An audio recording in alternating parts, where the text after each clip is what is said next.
Planning your lessons can be a challenge if you're not sure where to start. Here's some quick ideas of how to use Trello to build your units and lesson plans. My name is Mary Pat from Just Add Students. I'm a teacher, a writer, and I am obsessed with Trello. And if you want to learn more about me, you can go to my website, justaddstudents.com. But for right now, we're going to talk about Trello, how it can save you time, how it can organize your materials, and provide flexibility when you're planning units and your lesson plans. So let's get started. If you've never used Trello, I'm going to give you a quick overview. It's free. You can make up to 10 different boards at a time. And the really great thing about Trello is you create tiles and lists. So here's a board we're going to talk about today. You're going to create a board, and then inside the board you have these little kind of like note cards or tiles that you can move around from one board to the next. This makes it a very, very flexible resource for you to use as you're planning your lessons. So the first thing you want to do when you're planning your lessons is get way above your topic. Look at that 10,000-foot view of what's happening, what you want to teach. So you want a year at a glance. So what I did was I created this year at a glance for grade 8. And this was the standard background, which is not very attractive. So you can go over to the side and change your background. And again, this is the free version, so you can pick something that you like that's lovely and uplifting for you to have as your background. That might be just a little bit too busy for me, so I'm going to pick this. So you can play around with that or have solid colors or whatever you like. So let's talk about what your year at a glance looks like. So a year at a glance is a way for you to organize all your big chunks. So however your school year is divided, whether it's quarters or 6 weeks, you're going to want to create a list. So I'm going to do quarters, quarter 1. And you're just going to add quarter 2, and so on. You can copy your lists if you want. It'll add, you can copy the list. You can get rid of the list. You can move the cards. You can sort and create animations. But for us today, we're just going to do some simple setups. So your year at a glance, your first quarter, you may say you want to teach narrative writing, and you want to teach narrative fiction. And let's say you want to have your students read 3 poems, and you want them to do 1 mini research project. Now, so your year at a glance is going to give you a lot of flexibility because you'll be able to see exactly at the beginning of each quarter what you're going to teach. And let's say you get over to quarter 2 and you want to teach 3 more poems. All you can do is drag the little card over, or you can copy the card. So it makes it really easy for you to organize what you're going to do. But we're going to look at it in a little bit deeper. So once you have your year at a glance and you kind of have a big bird's eye view of what you're going to teach every quarter, let's break it down a little bit more. So with Trello, you can make up to 10 boards for free. And you can also invite people to your board. So you may want to think about that, inviting your team members, or you just might want to have your boards where you're just using it as your own. The one thing you don't want to do is create a board, so many boards that it's hard for you to organize. So my recommendation is create a year at a glance for each grade so that you have an overview. And then create a board like this one is 8th grade writing. So I can use this board for a whole lot of different things. So let's talk about what you can do with this board. The first thing that I did was I knew based on my year at a glance that I was going to teach narrative writing the first quarter. So I said, okay, I want all my standards put here in this first column. Why? Well, I can copy this. I can copy it. I can move it. So I can move it to another list. I can copy it and use it in another way. So I wanted to have all my standards, so I'm not hunting around for my standards. I just copied and pasted these from the Common Core website, and I also color coded them. You can color code them with, you can put a label on it, and my label said narrative, so it makes it super easy for you to organize your standards here.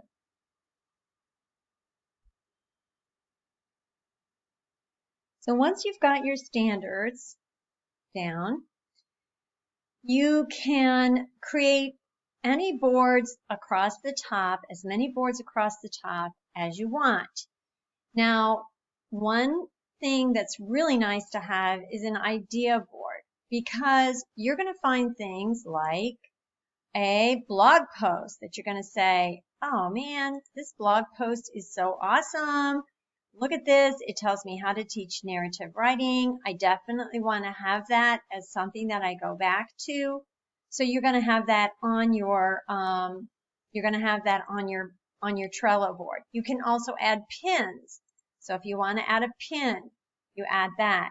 Super easy to add pins to your board as well. So all you do is you add an attachment right here. You can also add notes, like you can say, wow, this is a great step-by-step help. And so you have your notes in this big idea board. So it's easy to add an image because, of course, it's much easier for us to see a picture than to flip over the card and get to the link. So you can add a card, and you can pick your image. I'm going to try small moments. So I like this image, so I'm going to right click it and copy the image. I'm going to go to my board. I'm going to write small moments, and that is a narrowing topic. I create the card, and then I'm going to open up the card, and I'm going to change this. I'm going to Control V and upload my picture, and then I'm going to have it as my cover. So I'll see this small moments narrowing my topic image. Now what I can do with that is on day one, or day two, when I talk about generating ideas and I want to have my students make this kind of a graphic organizer, I can just simply drag it over, and then I have my day two ideas sorted out here.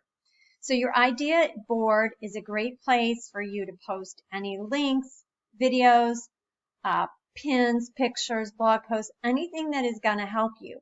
The key idea here is that you want to have a title for it that will help you so that you're not flipping the tiles over to try to figure out what it is. Make sure you use a really clear descriptor of what it is.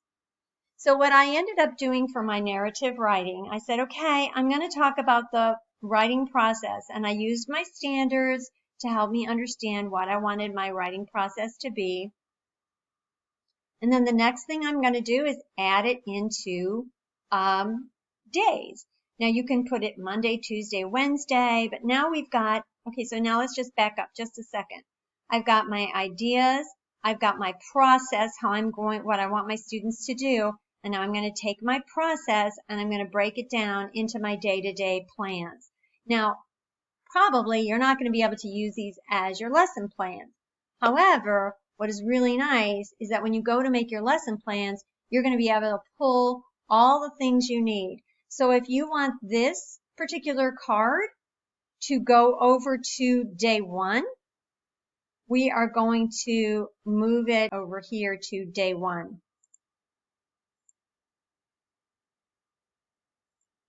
So I've kept it here, and then I've also moved it here.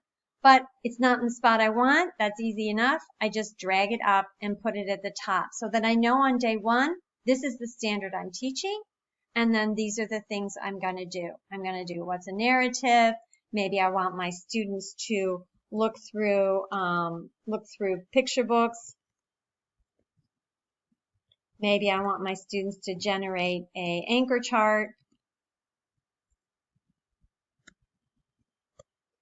and so on. So I can have my standard, which is going to help me focus on what I'm going to do that day, and I'm going to have my questions and my lessons. And let's say I have found a list of picture books that I want to include. I can add the title of the picture book right here in this section here. I can add a link.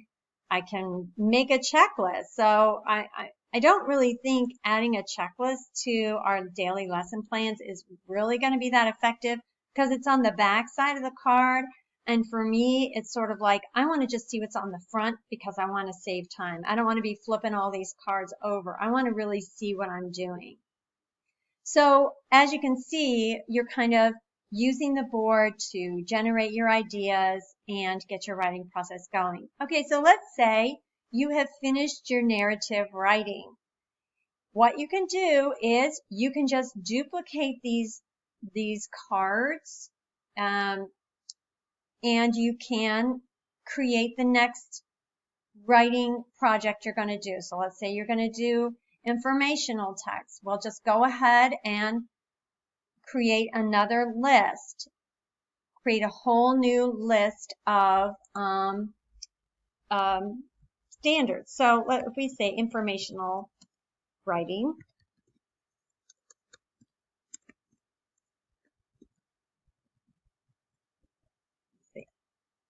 what I can do is I can say, I'm finished doing my narrative. I'm going to drag this over to the very beginning, and here's my narrative.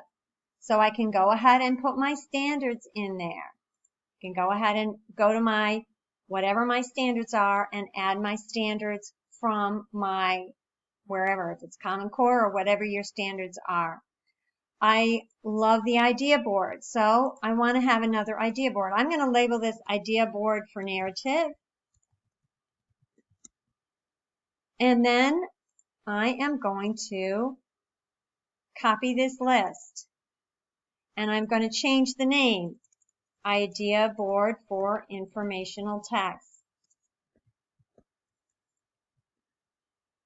And I'm going to create that list. And I'm going to drag that over here. And then I'm going to say writing process. Yeah, I'm going to do the writing process. I'm going to copy this list. Writing process. Now I'm going to say for informational, because, and I'm going to drag that over here, because I'm not going to use this dialogue card. So I can go ahead and throw this dialogue card away because I'm not going to use dialogue when I'm writing an informational text. Another board for day 1, informational.